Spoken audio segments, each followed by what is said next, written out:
ইতিমধ্যে ষষ্ঠদশ বিধানসভা নিৰ্বাচন সম্পন্ন হৈছে। ইয়াৰ ফলাফলো ঘোষণা হৈছে আৰু সেই অনুসাৰে 2 কোটিৰো অধিক বিধায়ক এইবাৰ নিৰ্বাচনত পৰাজিত হৈছে আৰু কিছুসংখ্যক বিধায়কে টিকট বঞ্চিত হৈ নিৰ্বাচনত প্ৰতিদ্বন্দ্বিতা কৰাৰ পৰা বিৰত থাকিব লগা হৈছিলে। আৰু এনে এক পৰিপ্ৰেক্ষিততে যিহেতু বিধায়ক আৱাস চৌহদত থকাৰ কাৰণে এটা ব্যৱস্থা থাকে অসম বিধানসভা সচিবালয়ৰ অধীনত বিধায়ক আৱাস পঞ্চায়ত, আৰু এই মুহূৰ্তত আমাৰ লগত বিধায়ক আৱাস পঞ্চায়তৰ অবৰ সচিব গৰাকী আছে আৰু আমি তেওঁৰ পৰাই জানিব বিচাৰিম যে এই মুহূৰ্তত আমাৰ ইয়াত কিমানটা সুইট আছে। 64 টোটেল হয়। তাতে 64ৰ ভিতৰত প্ৰশান্ত ফুকনে মিনিষ্টাৰ হোৱাত আৰু ৰকিবুল হুছেইন এই MP হোৱাত এই দুটা কটেজ খালী হৈ আছে সুইট। আৰু তাৰ পাছত কোনে কোনে এই মুহূৰ্তলৈকে আপোনালোকৰ ইয়াত চাবি অৰ্পণ কৰিছে? চাবি অৰ্পণ কৰিছে ৰমেন কলিতা, শিৱামণি বৰা, গোবিন্দ চন্দ্ৰ বসুমতাৰী আৰু প্ৰমোদ বৰঠাকুৰ।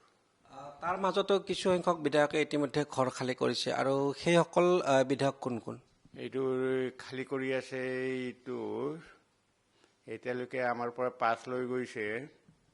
এইটো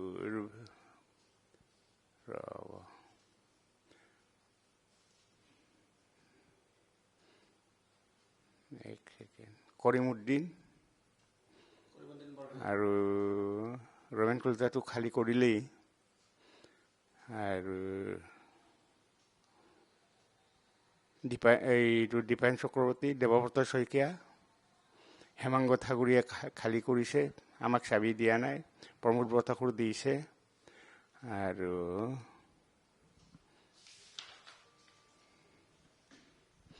হাফিজ বছিৰে খালী কৰা নাই। এইটোত আমাৰ পৰা 5 নিয়াৰ ব্যৱস্থা কৰা নাই। আৰু বসন্ত দাসেতো কেতিয়াবাই খালী কৰিছে, চাবি দিয়া নাই আমাক। ভূপেন বড়ো আৰু এইটোত আছিলে নিহাৰ ৰঞ্জন দাস আছিলে, এইটো খালী কৰিছে কিন্তু চাবি দিয়া নাই আমাক।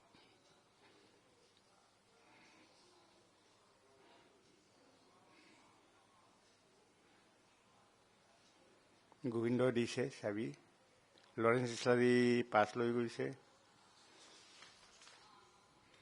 ভৱেন বৰালী খালী কৰিছে কিন্তু চাবি দিয়া নাই। মনোৰঞ্জন তালুকদাৰ আজি 5 লৈ গৈছে, আৰু আব্দুল ৰছিদ কালি লৈ গৈছে, এইটো লৈ গৈছে। এই মিজবাউল ইছলাম লস্কৰ, বিদ্যা সিঙো লৈ গৈছে। আমিনুল ইছলামে আজি নিব চাগে, আমিনুল ইছলাম আৰু সুজামুদ্দিন, কিন্তু জাকিৰ হুছেইন লস্কৰে এতিয়ালৈকে আমাক ইনফৰ্ম কৰা নাই। এই যিটো 5 নিয়া আৰু চাবি অৰ্পণ, এইটো পাৰ্থক্যটো কেনেধৰণৰ? তাৰমানে এই বস্তুবিলাক খালী কৰাৰ পিছতে, সম্পূৰ্ণ খালী কৰাৰ পিছত আমাক চাবি জমা দিয়ে। আৰু পাছটো কি? পাছটো আমাৰ গেট পাছ।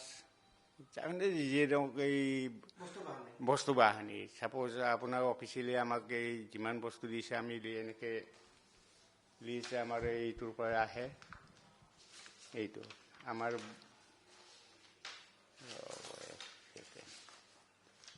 অফিচৰ পৰা প্ৰভাইড কৰা এইবিলাক বস্তু।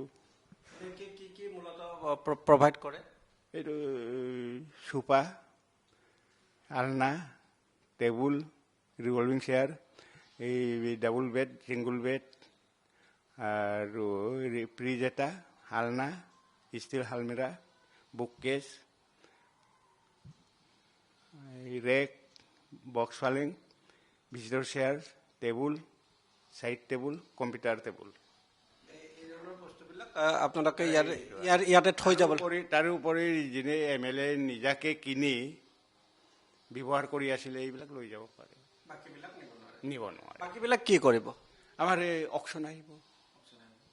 আৰু এই নতুন যিবিলাক আৱাস এলটমেণ্টৰ এটা প্ৰক্ৰিয়া আৰম্ভ হ'ব, এইটো কেতিয়াৰ ভিতৰত হোৱাৰ? আমি যোৱাকালিলৈকে আমাৰ অনাবৰণ মেম্বাৰসকলক চব নটিচ দিয়া হৈছে। এই চিঠি দিয়াৰ 8 দিনৰ পিছত আমাক চাবি জমা দিব লাগে। মানে এই যিখিনি এক্স হৈ যাব, এতিয়াতো এক্সেই আৰু। নহয়, মই জানিব বিচাৰিছোঁ যে নতুন এলটমেণ্টটো কেতিয়াৰ ভিতৰত প্ৰক্ৰিয়াটো আৰম্ভ হ'ব, নতুন বিধায়কখিনি? কাৰণ বহুতে ইয়াত নিজে নাম ফলকো মাৰা আছে, কিন্তু এইটো আমাৰ অসীম মহোদয়ৰ এই নিৰ্দেশ মৰ্মে চব চিৰি পেলোৱা হৈছে। আৰু নতুন এলটমেণ্টটো কেতিয়া? নতুন এলটমেণ্টটো নেক্সট স্পীকাৰ আহিব, তেতিয়া আমি ফাইল মভ কৰিম, তেতিয়া এলটমেণ্ট দিয়া হয়।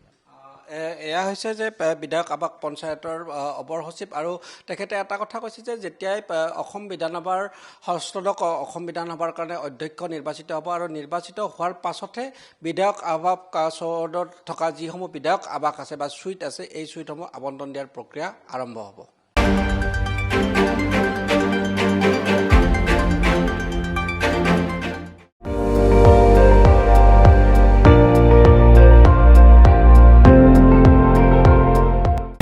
আপুনি চাই আছে ND24, সৰ্বশ্ৰেষ্ঠ নহয় সৰ্বোত্তমৰ দৌৰ।